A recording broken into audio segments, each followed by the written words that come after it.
Hi guys, I'm Victoria and I thank you for clicking on my video. I want to tell you about some red flags that may not actually look like red flags when you're getting into a relationship with someone.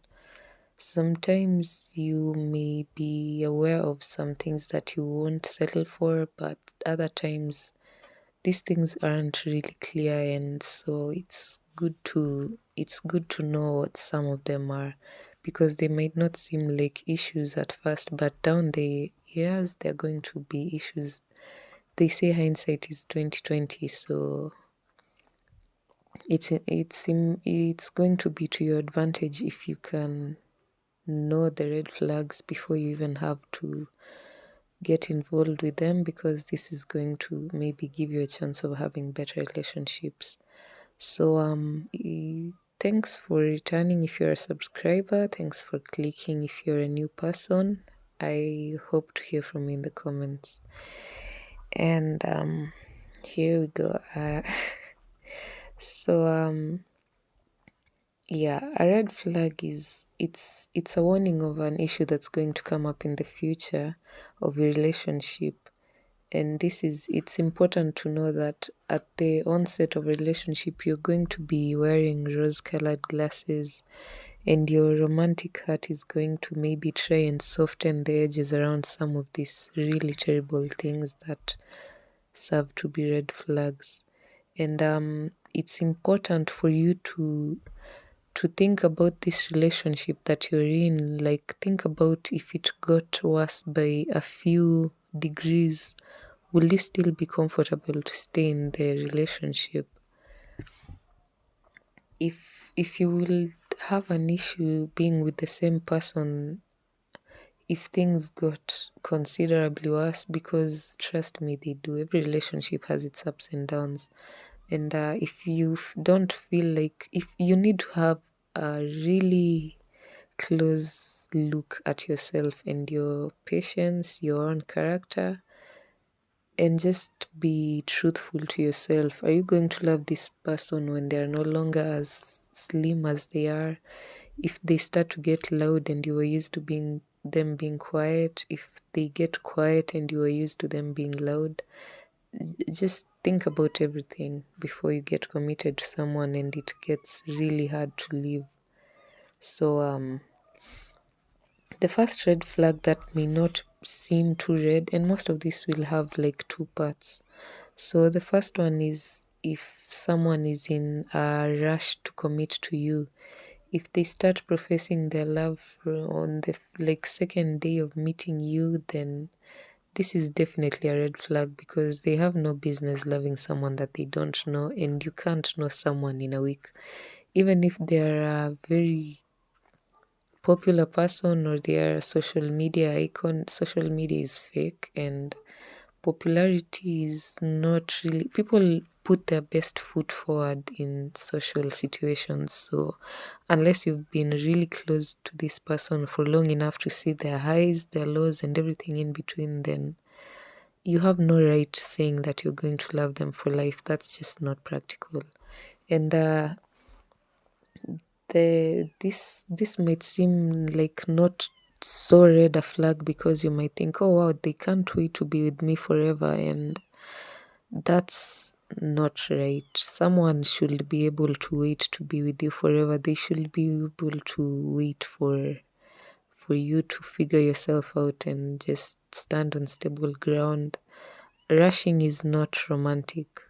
And on the other side, another sign that might be a red flag is if this person is they're not willing to commit. Like, if you've been with the person for 5 years and they're still not willing to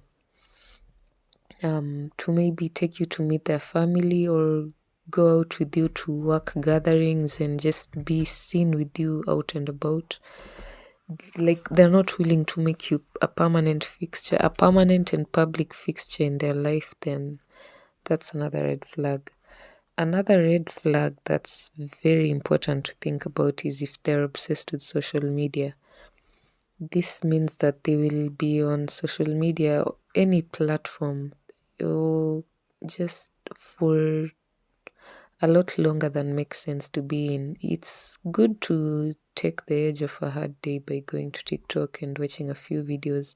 But if this person just stays glued to social media, regardless of where they are at the situation, they just always have a few moments to sneak into social media, then this is an issue. And nowadays, people can make a living by being on social media, so it's understandable if someone's actually getting paid to be there. But even with that, there's a line, because there's no kind of work in the world that's going to demand your 100% attention. I mean, it's not going to demand 100% of your attention, so it's it's going to be an issue if they're already so addicted to social media right now, because they're probably just going to get more addicted as the relationship settles and gets predictable, and they will have less time for you and more time for the social media. Another red flag that you need to keep in mind is if they are trash at communicating. Like, it's fine to leave allowances for people to be awkward, to be so introverted that they can't articulate themselves well, but if the issue persists after you've gotten comfortable with them and you try to give them different scenarios to like see if they're going to be comfortable communicating better with you, and they still don't, then it's honestly, it's not your job to tutor them into expressing themselves. And someone may just have an issue expressing themselves because they have a problem articulating their lies. So it's communication is important, and if you have already gotten intimate with this person, then it makes even less sense that they would have an issue communicating with you. Because if they've seen you naked and at your best or worst, honestly, words are supposed to be easier to work with than some other things that people do in relationships. So another red flag that you might not think is a red flag from the get-go is if they are jealous of you spending time with other people or doing other things.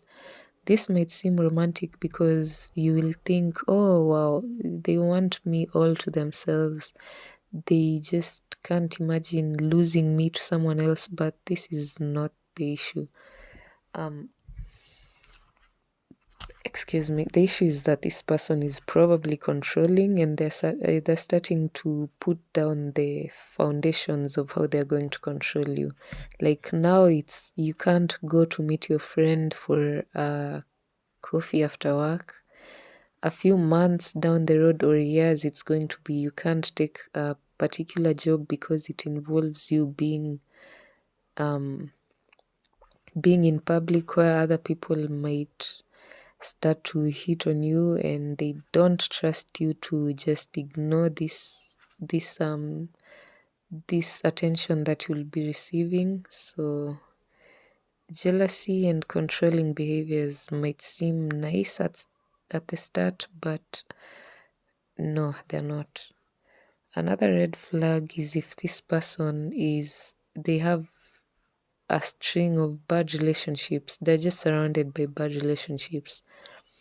They don't relate well with their families, they don't relate well with their friends, they don't relate well with their teachers, colleagues, just everyone in their circle is not good, and they have a reason why everyone is an issue.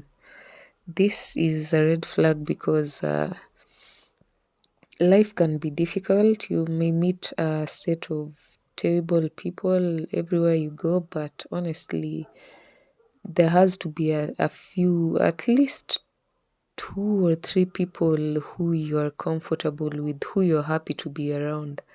But if there aren't any people that you are happy to be around, as many people as there are in the world, then this is probably a sign that this person is the problem. They are ground zero, so you don't want to be next to them when the meltdown happens, when whatever is driving everyone away from them happens.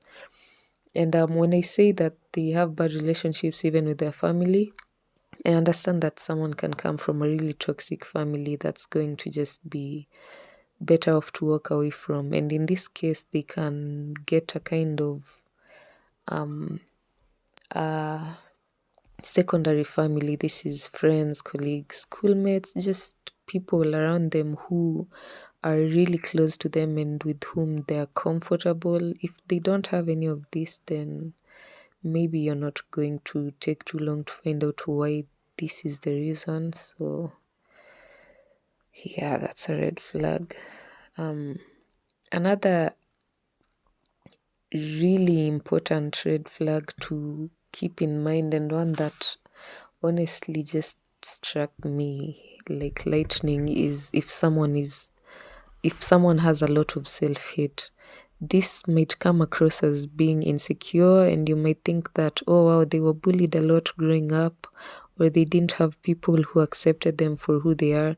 But if this self-hate goes beyond the surface, like if this person is just hateful of everything that defines them, then this is a sign that I think this is one of the most like glaring signs that this person is a covert narcissist, because this self-hate is going to be, they will hate the nothingness inside them, and it won't take long for you to realize that they do have a lot to hate, but they won't hate themselves. They're going to project their issues onto you so that they can hate you and beat you down over it. So self-hate is, it might come across as mild insecurity or even modesty, depending on how well they can package it. But don't be fooled. If it goes a bit deeper than regular self-esteem issues do, like light self-esteem issues, this is probably a red flag. Another red flag is if they are always talking garbage about their exes. If someone has like 5 exes and they don't have a single good thing to say about them, you might think, oh wow, maybe they just met terrible, nasty people, and I'm the one who's going to change all of that and be the sunshine in their skies. But this might be a really hard red flag to point out, because on the other hand, if they are always sharing bright reviews of their exes, then this means that they're not really over the exes. But if they just have issues upon issues to share about their exes, and they don't seem to be able to admit that they were responsible for at least some of the issues, then this means that they were probably the reason for all the issues in the first place. They're probably a narcissist who sees themselves as being perfect, like he's God's gift to earth. So this is not a good sign. As much as you might feel flattered because he's not saying bad things about you, it's only a matter of time when he finds terrible things to say about you if you hang around long enough. Or if you leave them, actually. You just can't win with them. Another red flag that you need to be aware of is if someone is just, they're not willing to compromise. They have a certain stand, and it's either that or it's the highway. Like they are right, they are perfect. And this doesn't mean that they need to be a pushover, because this is actually another red flag. I think red flags are being extremes on either end of the spectrum. They are too much of this or too little of this. So if someone just won't compromise about their views on politics, morality, religion, just about everything, even meals, they don't want to imagine that someone in the world might actually enjoy pineapple on their pizza. This is a sign that this person is rigid, and you're going to have a really hard time being with them, because they might not accept you for who you are. They're going to try and change you to fit the image that they feel you need to fit as whoever you are. It doesn't matter how they met you or what you're like. So yeah. Another red flag is if someone is not respectful of the boundaries you set. Like they might have met you in a certain setting and you seemed like you were wild and carefree, but deep inside, not actually deep inside, just in all other areas of your life, you are modest and introverted and all of that. But they keep trying to push you to fit a certain image that you're not comfortable with, then this is a red flag. If you tell them that you don't want to do something and they try to coerce you into doing it, this is probably a sign that they're going to try and change you down the road to fit the image in their head of you being their perfect partner. And it's normal for people to joke and to try to see how far someone else's limits can go, but okay, actually it's not normal, but there is a line that if someone crosses, it just becomes too much. Like if they keep doing a specific thing that you keep asking them not to do, it doesn't matter how minor or major it is, but they just keep doing it, then this is a sign that they don't really respect your boundaries and they know that they can change you to become someone, to become what they want or do what they want, and you're going to have a hard time in that relationship if you stay. So the final sign that's actually a red flag, and it's the 11th one. I didn't realize there are this many. It's if the person just makes you feel unsure of where you stand with them in the relationship. They don't give you the green light to go ahead, they don't give you the red light to stop. Is that what that the red light means? Anyway, they don't tell you to stop, they don't tell you to go, they are just constantly orange, like wait. You don't know where you stand with them, you don't know what they like, what they hate, you're just unsure of everything. Then this might be a sign that this person doesn't even know themselves, they don't know what they want, and you are going to have an extremely hard time trying to figure this out. Trust me, I've been through that and it was so hard. Honestly, it was the worst thing in life. So that's it for my list of red flags that might not seem like a major issue when you are wearing your romantic glasses, but hindsight is 2020, as I said. So when the relationship ends, you're going to start asking yourself, wow, how did I not see this for the red flag that it was?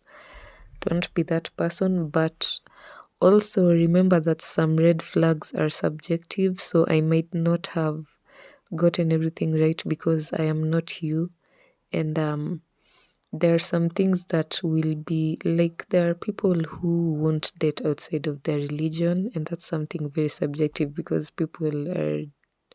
they follow different religions, and if that's you and you have your good reasons for that, then don't try to change yourself because society tells you that you have to be accepting of everyone and anything.